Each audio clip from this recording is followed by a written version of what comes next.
back to talk more about masculine and feminine energy and men and women and gender roles and the Barbie movie monologue, which is kind of a fun, hot topic right now. It's creating a big stir. So the first thought we've had about it is how much of a catalyst it is for conversation. And we're going to have a conversation. So we've got Thaddeus and Julie and me, and here we go. So, Julie, you kind of brought up the catalyst. Like, what's your take on that?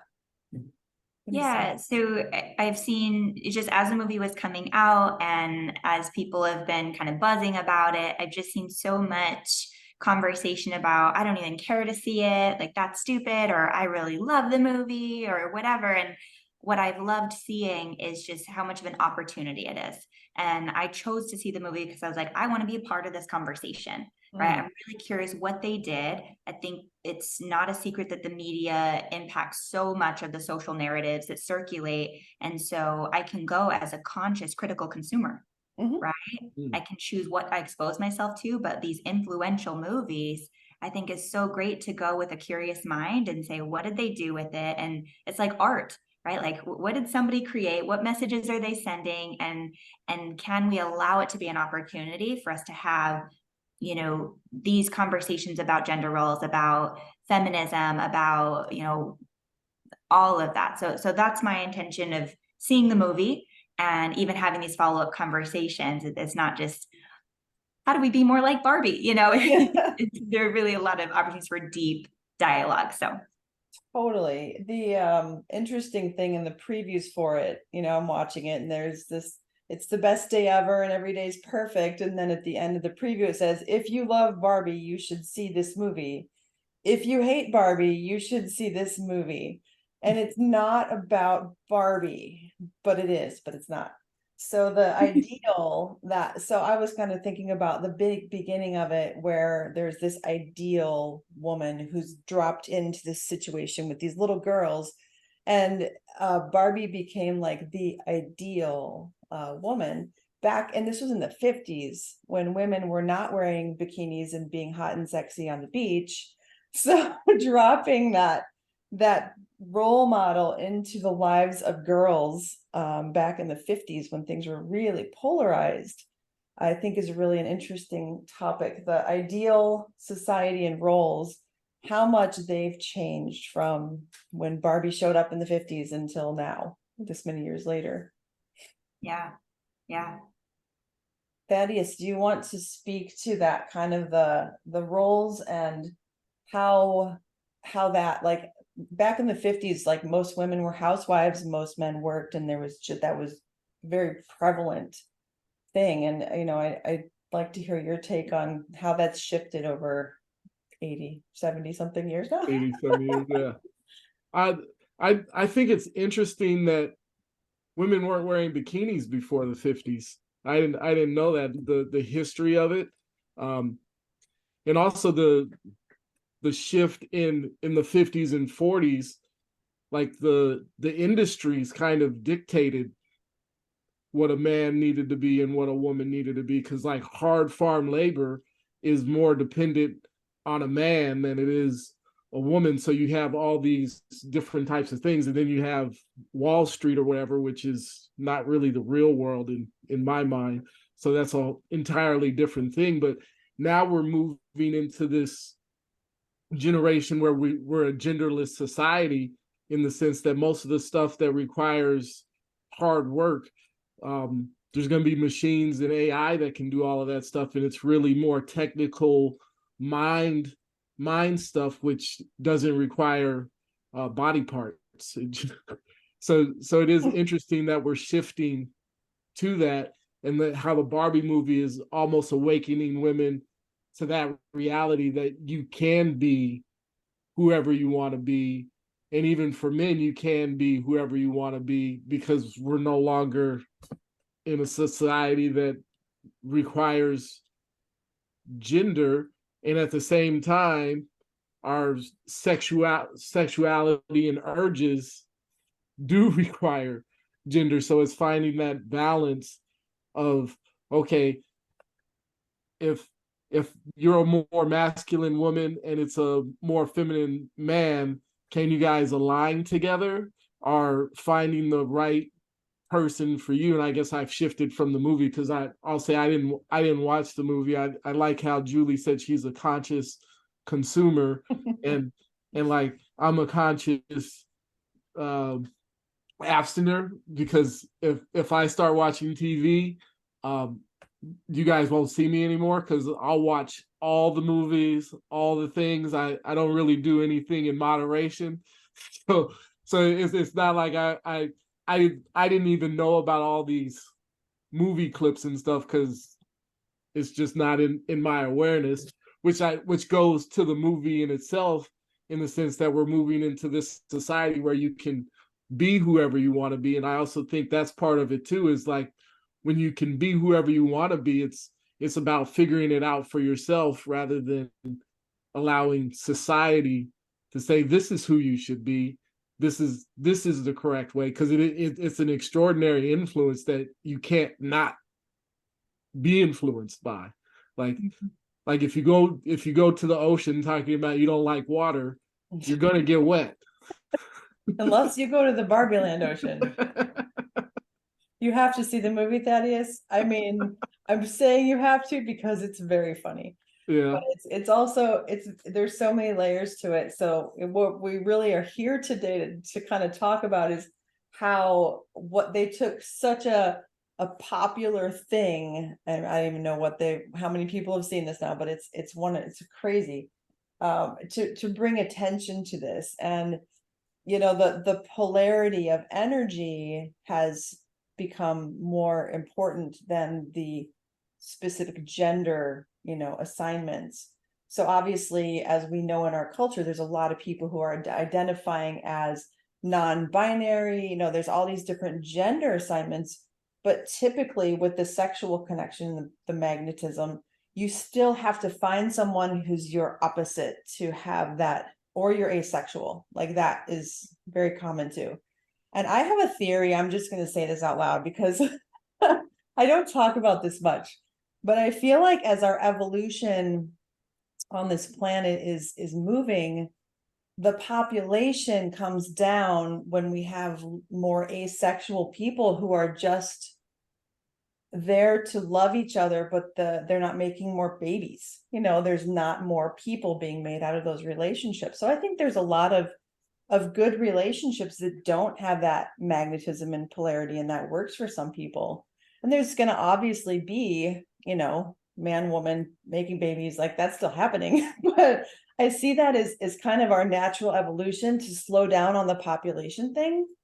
And that's kind of been on my mind for a while. So I'm like, I'm just going to say this out loud. So Sure. Yeah. I mean, if it's not broken, don't fix it. They're satisfied and happy with their lives. Like live and let live. Like there's nothing wrong with that. And I think that's kind of applies to so many of these different things. And I know it's not the core of the conversation we're having, but just as a quick note to that, I think pleasure doesn't have to be sexual specifically, right? Like even someone who's asexual, like how much sensual pleasure can you still enjoy without it having to lead to eros or lead to, any kind of explicit sexual acts. And so that is my hope for any person, any human, is that the joy of life can still fully be experienced. Absolutely. Yeah. With your, sexual expression or not. Yeah. So in the Barbie arena, it's obviously very polarized to make a point. And the ideal for me is really about everybody has their own ideal. And the biggest challenge is when someone starts telling you that your ideal is not okay. So that's been a piece of this, watching this whole thing is like watching people respond, and women are really feeling that monologue, that I don't know how to be because I'm trying to be this, but not to this. And there's just so many pieces to that. And when I heard it the first time, I was like, oh yeah, that's going to drop a bomb and everything. And that's really great. Like, yes. And I also had the same thought, and men have a version of this, and every subculture has a version of this, like their own struggle, their own monologue on like, how do I do this? How do I show up? So I feel like we all have our own monologue, even as individuals. Like we all have our own expression of why and how do I do being a human? How do I do this version of me? So that's been really an interesting piece to look at. The material, we were talking about the materialism of Barbie Land, and that contrast between like the lack of spirituality, and talking about the how everything is perfect and wonderful, and it's obviously not a real place, but it's created as this ideal. So Thaddeus was going to bring up like the conversation between like materialism and that ideal, and then the spirituality, the balance of that. So go talk about that. That was like, it's so prevalent, because we're going to get to Barbie turning into a human, which is pretty cool. Oh wow. Yeah, I'm on the spot. So materialism versus spiritualism, or spirituality. Uh, it, for me, and like I said, I didn't watch the movie, but I just remember growing up, like I didn't play with Barbies, but girls would play with Barbies, and I'd look at it, and it was like a nice house, and the Corvette, and all these nice things. But like, especially as you get older and you start growing, um, material stuff is always in that wanting phase. Like if I get the Corvette, now I want the Porsche, and if I get the Porsche, now I want the Ferrari, and if I get the Ferrari, well, now I want a jet, and if I get the $2 million jet, well, Bob has a $5 million jet, so I want to get a $7 million jet. So it's all this wanting and striving for things that aren't really satisfying, or making happy, or making you happy. And to Julie's point about pleasure, like from a spiritual realm, like there's so much to enjoy. Like you talk about sensuality all the time, like enjoying what you have, what's present, without the wantingness, is really much more fulfilling. So when I think of materialism and spirituality, it's almost like materialism versus actuality, in the sense that this is what I actually have. Like this conversation between the three of us is very pleasurable for me. Like my whole body is just tingly right now, just from the conversation, and like having to talk. It's like, oh, I've got to come back to reality for a second. But it's not costing me anything other than time, versus like materialism and striving for, well, I'll be happy once I get this thing, and then I get this thing, and now the happiness lasts for, and then it's all off to the next thing, where the actuality of this moment is so expansive, and there's so much to enjoy and experience. And I think you were talking about the energy and the polarity and all that stuff, and even Yeah. in this moment, like experiencing that, which is, I mean, I don't want to get on a soapbox, but that's why I love like meditation and yoga, because it gives you the tools to practice experiencing this moment now, which like you can't see in a movie. Like the joy. Like I know you have your class on Saturday or Sunday, Julie, with the embodied goddess yoga. I'm And it's going. like, yeah, it's like, it's one of those experiences. Like I haven't done an embodied goddess yoga class, but just yoga and breath work and all that stuff in general. It's one of those experiences that doesn't translate on the TV or movies or anything. You can talk about it, but it's the experience of it now. Like you're in the class, moving, feeling your body now, just enjoying it for however it's showing up in whatever way. And it's beautiful when you do it in a class, because it gives you the opportunity to remember to let go of someone else's experience, and that desire, wanting, that materialism of, I want their experience. And it's like, no, I have to come back to my experience, which is what I think is the ultimate goal. Our conversation piece about the Barbie movie is women discovering and waking to the reality that you have a choice to be who you want to be, as opposed to 1950s, I've got to be a housewife woman, which, you know, there's some women out there that that's what they want. And that's the goal too, is men becoming conscious enough and aware enough, like, okay, I want a housewife. What does that look like? And lovingly letting go of the women that don't want to be a housewife. Like if you're going on a date with someone and she's like, you know, I'm invested in my career, and she's telling you everything that says she doesn't want to be a housewife, then it's not a fit. Not a Like fit. it's not a, well, I wonder how I can convince her to let go of her career and everything she's striving for in order to be the housewife that I seek. It's like you go out on a date and you're with someone who's working at like the beauty salon, and she's like, you know, I just love chatting with all the women and I wish I could do this all the time. It's like, oh, okay, this might, she might have the housewife type that I'm looking for. Mhm. So that's one of the things that I think that the conversation brings in too, is just becoming aware of who someone is and respecting them for where they're at, as opposed to trying to put them in the box that you want them to be in. Just being aware of, okay, yeah, this fits in the box, and like, nope, this is a circle, it doesn't fit in the box, so I can lovingly release you for your highest good. Yeah, a word I heard you use several times in this is embodiment. And you can't embody a mansion. You can't embody money. You can have your experience, be in the moment, feel, enjoy, you know, all of the human feelings. But I think that's the thing, is like the human experience is emotional. It is sensual. It is experiences. And that's something that was really cool in the movie, was when Barbie goes to the real world and starts seeing this contrast. There's no contrast in Barbie Land. Everything's great all the time. Like that's just what's going on. Everybody's always happy. And then she has this existential crisis. And okay, I'm gonna throw this one in there too. She has an existential crisis and they send her to see Weird Barbie. So I totally had a weird Barbie. Did you have a weird Barbie, Julie? Did you have Barbies? Did you ever play with them? Definitely had Barbies, and we actually had a life-size Barbie, like a really big one that was like our friend, and like we played with her well into our teens, like my sisters and I. And so we definitely played with Barbies and created a whole experience with them. It wasn't even just like, oh, and this is what they're doing. Like they were our friends, part of like what we're all hanging out. So Yeah.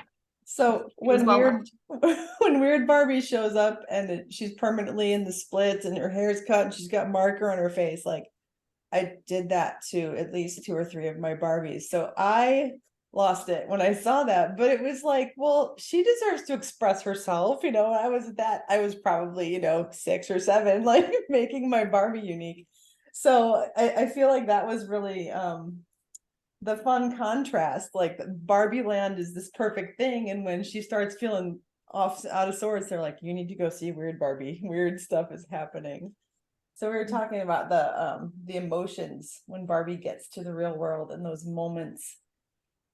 Julie, I'd love to hear you were talking about that, and I just loved how you were talking about it. So yeah, so I think to Thaddeus's point about materialism versus spirituality in Barbie Land, it is very focused on, you know, we're partying every night, we're celebrating life every night, like it's like Pleasantville, right? Like you know, we're all doing our jobs and everything's going well. Like there's never a cold shower, the food's always like everything is always perfect, and that's not realistic. That's not the real world. It's not real life. And so in coming to the real world, what I loved was the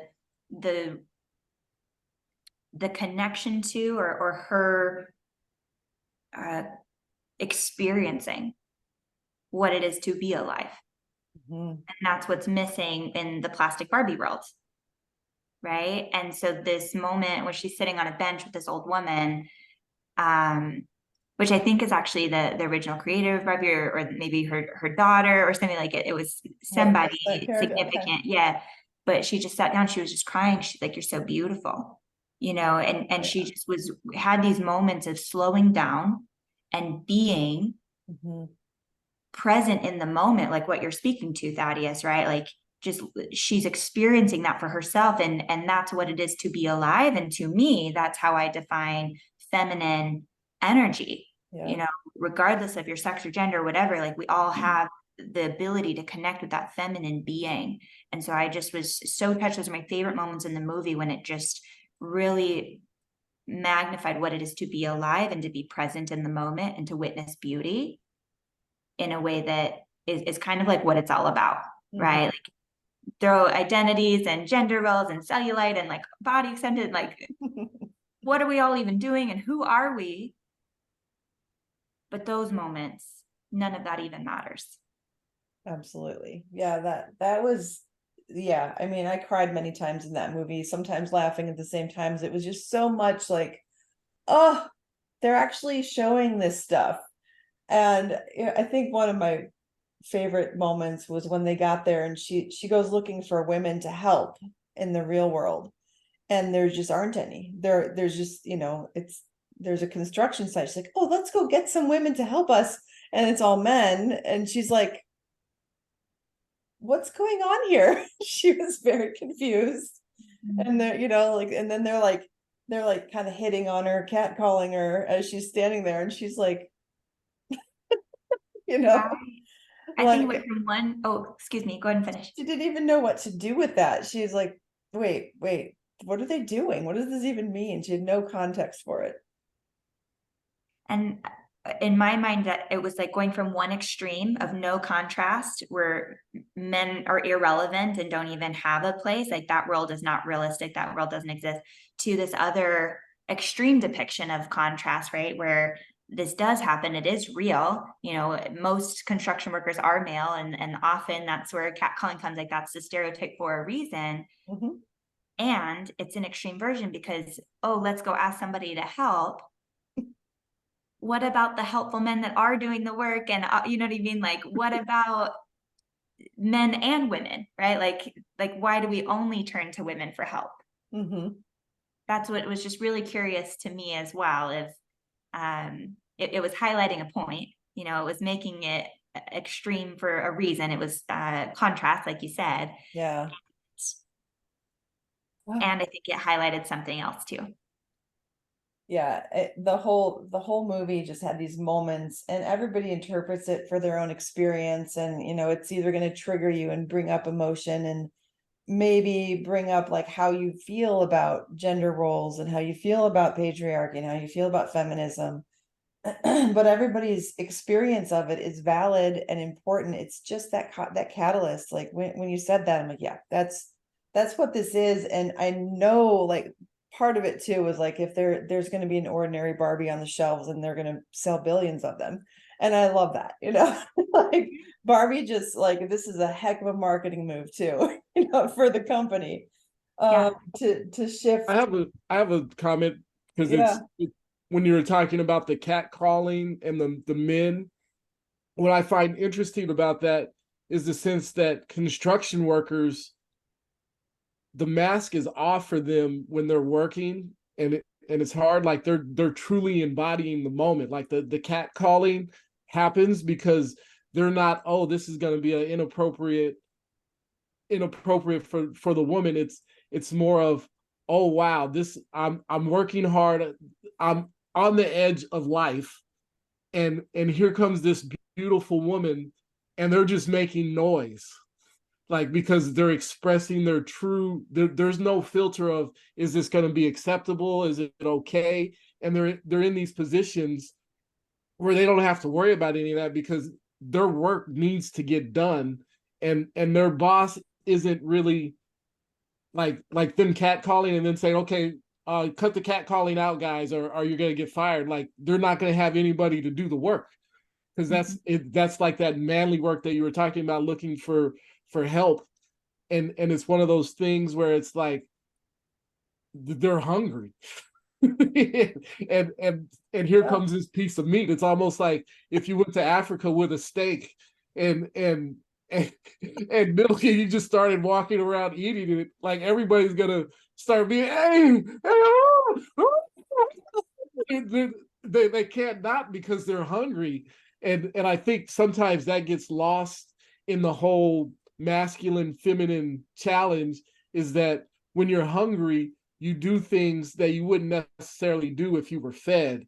And that's where we're moving to. And I mean, sadly, that's why we're also seeing all this like violence and anger, the shootings and all that stuff, because we're repressing a healthy, normal desire, and we're not giving healthy outlets for it, so it comes out strange. Can I speak to that? Yes, Yeah, yes. yeah. When it comes, I hear you and I agree. And I think that's so insightful as to part of the problem that exists, that is an important part of this conversation, where women aren't the only ones affected by the patriarchy. Women aren't the only ones affected by this structure that doesn't work. Men are too. And often men are really isolated and are starving for true connection. And so sometimes how it comes out is treating women like a piece of meat. Mm-hmm. Right. And Yes. and hypersexualizing, because that's where they're looking for connection, right? Men look to find love and connection through sex, because it's one of the very few socially acceptable places that they can be truly vulnerable and naked, right? And feel really seen and want to be accepted and loved and have that expression come through, because where else are they able to be vulnerable and feel connected to love? Absolutely. Right. And so I think that's just an important thing to remember, that this is a manifestation of that behavior, still not acceptable behavior, right? Like if I don't feel safe or respected and I feel objectified and hypersexualized, and like, awesome, thank you, give me a compliment. But if you're just, it's an uncomfortable experience to receive. It Yeah. really is. Like, it creates a fear response in my body when it happens. And it's so different than somebody saying like, hey, you look really beautiful. Like, someone complimented me the other day and was like, wow, that's, that looks so beautiful on you. I love what you did, or you're such a radiant woman, or you're so beautiful. Like, I received that. Mm. But Absolutely. catcalling feels unsafe. That's really what this just brought up for me, and I want to ask you this, Thaddeus. So put yourself in that construction worker role, and what I hear you talking about is that primal thing, like you're doing man work and you have that testosterone thing going, and you're like, ugh! So you can't call the woman over there. So what do you ever see them come over to those guys doing that? What the heck would those guys do if she came over and said, yeah, did you need something? Like, that doesn't happen. She's walking away and they're like, woo! Like, what would that be like if she stopped and came over, and like, how would you react to that? Like, what would that Honestly, I think it would be discombobulating for a lot of the guys. And you see that almost with like women that are empowered. It's not the same type of energy versus women that are timid. Mhm. Like the more empowered the woman is, the more options she has for healthy males that are knowing how to feed themselves, as opposed to the cat call guy. But at the same time, what I think the real challenge is how do you feed the cat call guy, rather than, because Julie's experience is absolutely 100% correct, no doubt about that it's a fearful state. But if you're with the sharks and you're a fish, like, you've got to figure out a way to feed the shark, because just telling the shark he shouldn't use his teeth isn't going to stop the shark from feeding because he's hungry. Or it turns out that he hasn't got laid in 45, 60 days or whatever you have it, and now he's getting angry, and now you're seeing the two construction workers that both haven't got laid fighting each other because they need to release that energy somewhere. And society's conditioning that you shouldn't catcall women, and they're not replacing it with anything that's healthful or working. So now they're exploding, and it's like, you know what, I'm just going to go to this school and shoot everybody because fuck this place and fuck this life. And it's this repressed energy that we really haven't figured out how to feed healthy consciously. and nurture. It goes back to the, the hungry guy who's looking for meat, and you're talking about, well, you need to do this, this, and this. And meanwhile, you're sitting there snacking on the beef. Sooner or later, he's going to be like, you know what? I'm just going to take this beef, or I'm going to get in a fight to try to get my needs met. So that's how I don't feel like I answered the question. Well, what would you say, because I agree. And I think when you say, how do you feed the shark? I don't think you intended, you can clarify if I misunderstood, but I don't think you intended to say like, well, hey, fish, you need to make sure that the shark is fed somehow. It's your responsibility to make sure the shark is fed. Like, he's hungry. So if he just takes it, it's not his fault, right? Like it's because Right. really that's just creating a narrative, like, and that's why rape culture exists, and it's not his fault, right? Like, but as a society, really being willing to have that conversation, say, okay, men are starving. They're starving for connection. They're starving for this love, and the patriarchy, this structure, does not serve them. It is not giving them the tools or the opportunities to do this work. And I think that's wherein lies men's work. So can you speak to that at all, of like, what are those starting places for men to start becoming aware of, I'm starving, and what are my alternative options? How do I get myself fed without taking it, and without going to these strategies that we've done out of desperation? So for the construction worker, I guess it's a challenge in the sense that he has to be willing to let go of some of the, or for anyone for that matter, you have to be willing to let go of that which isn't serving you, which requires a certain level of awareness and consciousness that our society doesn't really condition, because our society, if you're in that kind of situation, it's like, well, go to the bar, try to meet someone there. But that goes back to the whole shark fish situation, where they still haven't learned how to communicate or feed in a healthy way, and now you're numbing everything up with the alcohol, and then you're creating this toxic situation. So it's real challenging for me, in the sense that it's like a man has to become self-aware enough to do the work. And that's really, and even for women, it's to do the work, because I know you both have done the work, and part of that is embodying your sexuality and your empowerment. Like I almost feel like either one of you could go to a construction site, get catcalled, and be willing to confront them. But there's also a part of you like, well, what am I really going to achieve by doing that? So you're not putting yourself in those unhealthy situations, and that's the real challenge in the sense. But like the Mankind Project, awakening to those types of things, and even the conscious event networks, a lot of those handle it. But in my own personal evolution, it was actually being exposed to a lot of women in loving ways that helped feed me, and begin to become aware that I don't need that sexual release situation. And also understanding in our society, we've been conditioned where men, and I've talked about it before, but men don't realize how much power they have when they can learn how to circulate the energy within themselves, as opposed to releasing it. But that takes work. Like everything takes work. It's not just I'm hungry today. Like the work that's required is planting the seeds and watering them and allowing them to sprout. But we're going to the grocery store ready for food today. So it's this real challenge, but it starts with the inner work. And you do see it even on a construction site, because those are the type of places where you're put into the situation where now you have to do the work. You have to go home and actually reflect, like, what is it that I'm doing? How's this other person responding? And then you start to grow in that way.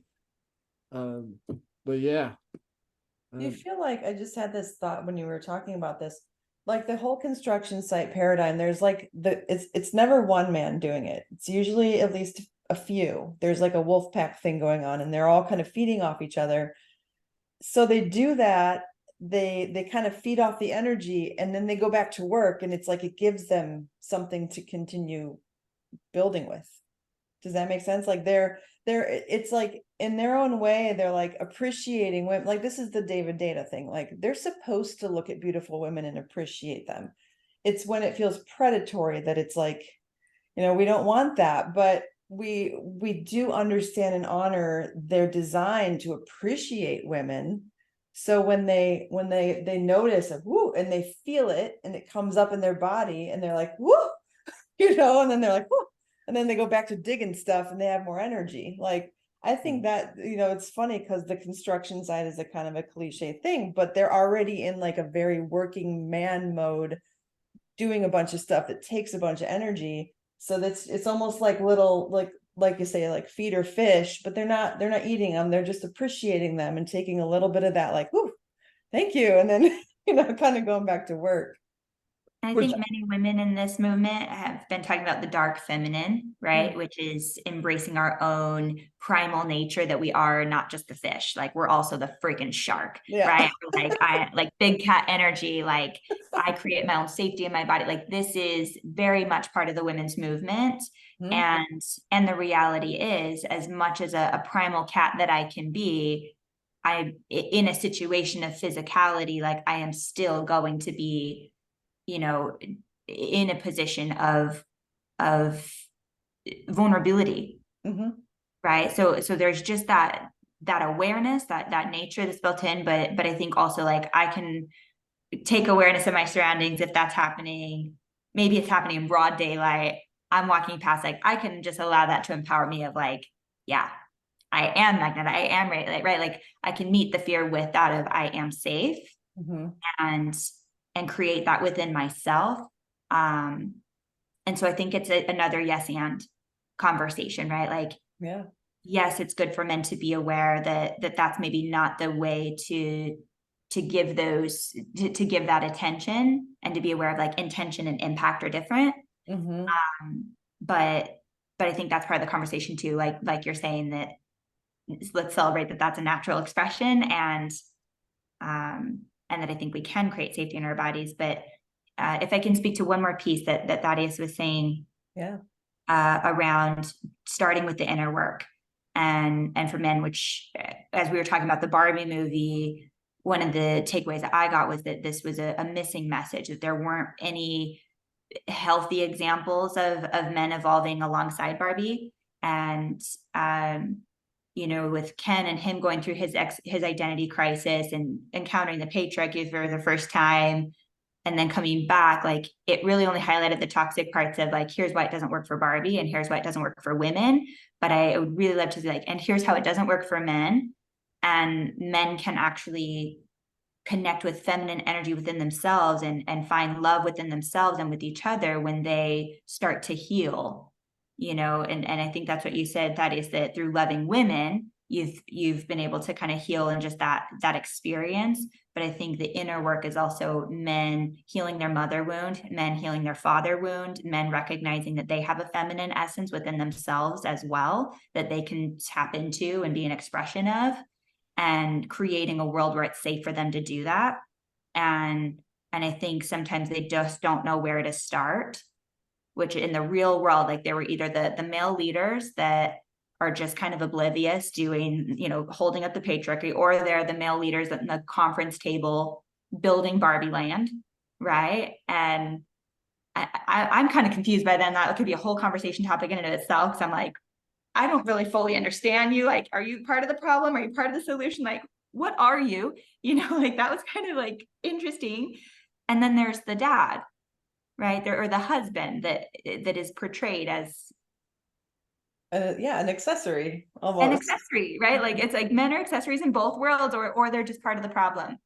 And so I just would have loved to see a little bit of that, even at the end with Ken going through like, okay, who am I without Barbie? If my whole identity doesn't exist, with like, I have to get it from you and I have to be in pursuit of it outside of myself. What does this look like of starting to really love myself? And I mean, I think that is what the I am Kenough. Kenough. Yeah. Maybe that's what they were trying to say. Maybe the Ken movie will come out and they'll do this piece, but Yeah, we definitely want to go there. Like, could that have ended where it did feel like all the Kens were just, their Mojo Casa Dojo houses were taken away and all the horses were gone. And then they were still lost, like they didn't have a place.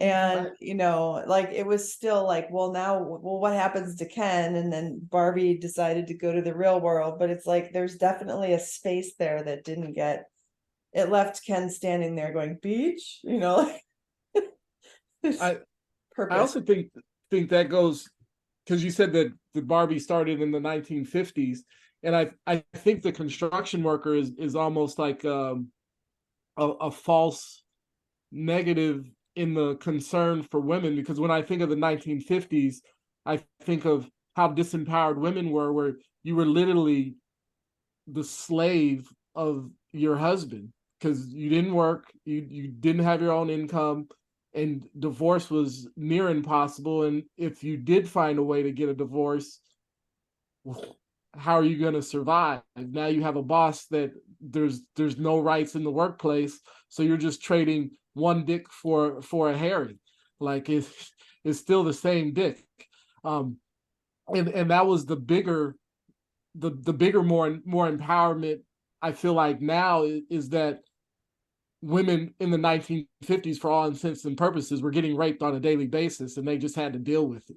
Because if I'm kin in the 1950s and I'm married to a wife, she's going to do whatever I want her to do. If that's getting on her knees and pleasing me, and she doesn't feel like doing that, tough luck. This is what we're doing tonight. And I mean, and it was so brutal where even if I feel like hitting my wife because I feel so disempowered at work, that was okay. And so like I feel like the construction worker kind of got a blame for something because he's not hurting anybody. He's just catcalling, but then they're going home and they're actually getting abused, raped, all that stuff. And now we've shifted where women actually have power, and they can be like, you know what, this isn't right. I'm leaving this relationship. I have the capacity, the power, the strength to get a job, to make my own income, to live on my own. And that's the shift that's a little bit more challenging for the kin, because now the patriarchic way of doing it, where it was my woman my way, is now it's our relationship our way, or the highway. And a lot of guys don't know how to handle that. What happened, and the churches are a big reason for that, because I know even in like the 80s and 90s it was still prevalent where a woman would be looking to get a divorce, and everyone would come around to shame her over getting a divorce or leaving this abusive husband that they knew. But it was like, um pray for it, or all these disempowering ways of trying to heal a toxic man, where it's like, no, if there's not, it's not your job to heal a toxic man. It's your job to thrive and grow. And that's the beautiful part of what's happening now, is like, Andrea, your and Jeremy's relationship. It's like, how are we going to grow and thrive together? Where in the 50s, women didn't have a choice. It was, if you got lucky and married a good man or a kind man, you were thankful because he was good or kind, even if he wasn't your man, in the sense that like you weren't connected. It was still, well, could be worse, because I know Mary down the street, she's living with a drunk who beats her every night, and I'll pray for her. Where Yeah. now it's like we've gone past that. So I just brought that up because I felt like the construction worker was getting a little of a bad job, and I was like, oh, there's worse situations. But Yeah, and to speak to that too, in our current gender balancing situation, there are just as many men getting abused by women. And yes, the toxic masculinity, toxic femininity, the truth is we all have trauma to heal. We all have work to do. And when we take it out on each other, I mean, I know multiple men who were in abusive marriages for I mean, one of my dearest best friends was in an abusive marriage for 16 years, and like just the stories and the trauma that he's healed. And, you know, I've done a lot of work to help him with that, because it was like, it gets so embedded in our bodies, and then it tries to come out somehow. And like, we replay these scenarios. So, you know, in this conversation, what I feel is really important is that, you know, women and men are equally hurting each other. It's not about a gender hurting the other gender. And when the women became empowered, it really threw the men into a tailspin in a lot of ways. Like, well, who am I? What am I doing? What's my purpose? And the women were like, I don't care, I'm good without you. But we're not. Like, we do need men to be empowered, but we don't want to control men, and, you know, even any more than we want to be controlled. So, you know, just to, you know, make sure that that piece is covered. Like, this isn't just about like, you know, that shark prey thing. You know, it's about the balance and healthy expression of a human, regardless of your gender or your, you know, your relationship status. And there's a movie, Red Blue Pill something, that talks a lot about men who've been through abusive relationships. And it's intense, because that's not something that gets talked about enough, and they deserve just as much healing. You know, we're all working on figuring this out and rebalancing it. So I think that that's like, when we're talking about how does this end, and when Barbie says, well, who is Ken? It's not Barbie and Ken, it's Barbie and it's Ken. You know, that was the one little piece that kind of showed that, where she was like, well, who are you without me? And it was like this quick, you know. But that is really the piece where we're at, is like, who are you as yourself, and then who are you in relationship with someone else. So it's really present for me, because I've seen so many men, and, you know, and loved them through their own healing, you know, and not even in a sexual relationship, but just in a safe space, and creating that love for them that they really need. Yeah. I think it speaks to, what does it mean to be empowered, right? Not in power. And I think there's a difference between that. I can be empowered within myself and create that wholeness and create that oneness within me, and integrate my feminine, masculine, and really define what's authentic for me, and differentiate that from what is told that I'm supposed to be as a woman, at, you know, whatever it is. And so I think that goes for men as well. Like, what does it mean for them to be truly empowered? Because often domination comes from feeling threatened or disempowered, or like, it's like a fear thing, right? Like, or a lack thing, which I think is what you've been speaking to, Thaddeus. And so to me, the end goal of this, or what feminism means to me, is creating a society where we're lifting each other up, we're supporting each other to become empowered together in defining that, right? Like, who are you as Ken, or as Barbie, or as whatever your name is? Who are you? What's true for you? Does what really makes you happy? Is that being more of a housewife?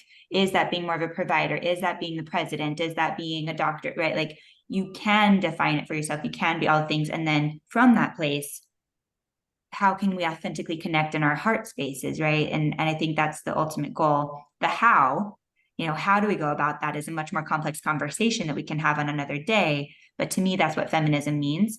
And personally, you know, my truth is totally evolving all the time. And I am kind of coming full circle back to, you know, I kind of desire maybe like a 70-30, right? Instead of 50-50, you know, that's not really what I want. I don't need to be all of it, right? Like 100% and whatever, like, but the dynamic, that polarity, like, I would love like 70-30, you know, like, you be 70% provider and I want to contribute, do this, but I want to be maybe 70%, you know, homemaker, nurturer, whatever. And that's just what I'm defining is kind of true for me as my whole identity. Love my career, love my power, love like all of this. And maybe what I desire most in partnership is this, versus just projecting all men need to be a provider, or all men need to be XYZ. It's just, what do I desire? Yeah, I love that. I just heard something recently. It was probably a TikTok video or something. And that percentage, and that's really relevant to me, because when every day Jeremy and I are in different percentages. So it's like, where are you at today? I'm like, today I'm like 20% effective, 80% resting. Like, so, and so that means either you got to pick up the slack today, like every day it's different. Every day we do different things. We work together, we work individually, we spend time with our friends. So we check in with that, like, where are we at today? And if like I'm at 100%, it's like, good, I'm gonna go take a nap. I'm gonna take a day off. Like I'm gonna go and just get a bunch of stuff done. But if we're both at 100% active, we can either work together and create, or we go in our own spaces and create. But sometimes we bump into each other when we're both in that really like active masculine, role. So that's I love that conversation of that percentage. And it's okay if it changes even 3 times a day. Like, where are you at? So I ask him, I'm like, where are you at? And I'm like physically feeling a little bit on the 30%, but like I can do a whole bunch of creative stuff today, but I'm not going to go do yard work today. So, just being able to check in with yourself and know like where you're at and what you're capable of, and then having your partner balance that or not, but just knowing like, today I can't expect you to do a bunch of stuff because you're in kind of a low energy space, and that has to be okay. Yeah. I appreciate you highlighting the nuances of that, again, it's not boxed. It's not like, oh, well, I said 70-30, so I'm only allowed to be 70% this and 30% this. Like, totally can fluctuate. And even how that's personal, right? It's personally defining, like, here's what masculine expression looks like for me. Here's what feminine expression looks like for me. And how can we co-create something beautiful? Thank you for sharing that. Yeah. It really resonated with me when, like I said, I saw someone say that, and I'm like, yeah, it isn't just, I mean, overall, we're both kind of balanced, but it flows. It totally flows. So that really helped me even create that dialogue with him of, where are you at? Where am I at? And I didn't have that language before, so that kind of percentage thing was really helpful. So I also think we're shifting into a society where like the co-creation is more than just a single partnership. Like it's a community tribal thing, because there's so many gifts that are left out if your partner is the only one that can provide for you. Because like you said, like sometimes you're at 40% or 30%, and if you're at 30% for something that's a need, going back to the food analogy, like Andrea's 100% Italian chef cook, and I want Greek food, and I need the Greek food, but my neighbor is Greek and she's 100% Greek food. Like, in a healthy dynamic, it's like, oh, you want Greek tonight? Go have Greek food or whatever you have it. And it's not even like a sexual thing. It's like, oh, we need yard work to done. You know what? Neither one of us want to do that. But we have Bob over here who loves to mow lawns. So Bob can mow lawn, or you know what I mean? Like this dynamic of a community, tribal relationships, as opposed to it's just you and me, and we're gonna figure this out together and survive. And for me, that's the word that like kind of makes me feel icky, is survive, because I'm looking to thrive. Like survival, that was 100, 200 years ago. We're AI is changing stuff for us. We're no longer in survival mode. It's thrive or die mode, essentially, because that's where we're headed.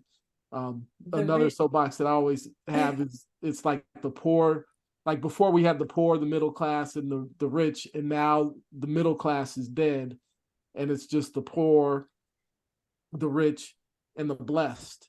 And the blessed are those who know that it's all about community and that tribal aspect as opposed to just I'm gonna find my one life partner and then we're gonna do this all together, because that's a lot. Yeah.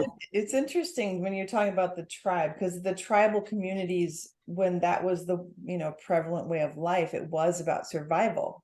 and they all had roles to take to maintain, to feed each other, and, you know, raising children and hunting and gathering, and all those roles were about survival. And in order for them to thrive, they had to do that, but they still had those roles. And I feel like our new tribe, so if you go back to cooperation versus competition, you know, masculine, feminine, those two energies, our new tribe is we're more balanced, so we are more able to cooperate.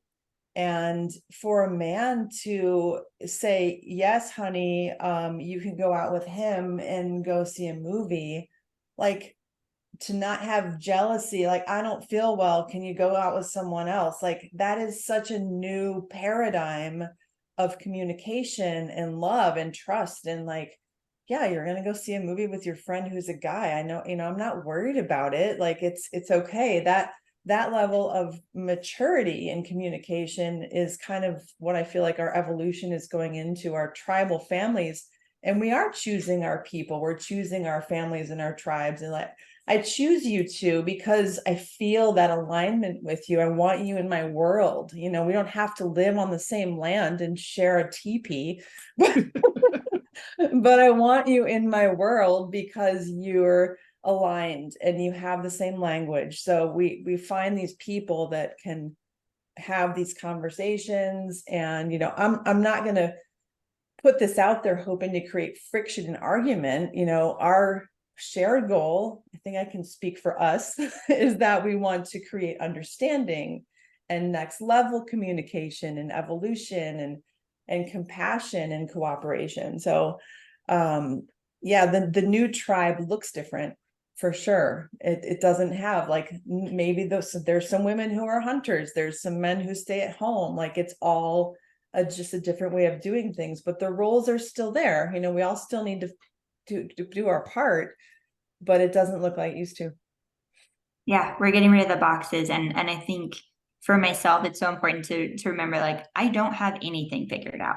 Like, I'm just expressing, like, here are all the pieces that I think I'm putting together. Like, here's what feminism means to me. Here's how I'm evolving. Like, this is a snapshot moment in time. And I think we're all doing that together as we're figuring out, what does the new normal look like? What does new tribe look like? Community look like? How do we learn from our past and innovate in a way that is more sustainable, that is more thriving oriented, right? Like, community is absolutely essential for that, for us to really work together, because it's just inefficient, you know. And in our modern world, we have become very isolated, disconnected into like a community of two, right? Like, you pair off and then you live your life and you have your careers, and like, you really kind of are operating in a vacuum. Maybe you have good relationships with your nuclear family, but that's been a general large theme in our day-to-day lifestyle. Even people that go to these big gatherings and collective, you know, healing festivals, they go back to their regular jobs and lives, and you know what I mean? So like, as a culture, that's kind of where it has been for a long time. Yep. And I think we are slowly evolving and shifting out of that back to more of these, like, hey, on a Tuesday, can we gather? On a Thursday, can we gather? On, you know, what, to just feel connected and plug into each other. So I appreciate that. And I guess I just was trying to say, I still know nothing, and I'm just learning and evolving constantly. Yeah, that, I think that's the beauty of it, is surrounding. I love surrounding myself with that. Like, I'm just present and curious, and what's true now is not going to be true next week, and that's fine. That's good. Yeah. So I appreciate you guys, and thanks for talking about this stuff. And I think us having these conversations, you know, let's keep doing this. We have plenty of topics to cover, and I really like this blend of us. I think it's really fun. Me too. I agree. All right. Well, I think we'll end this one today. So thanks for watching. See everybody next time.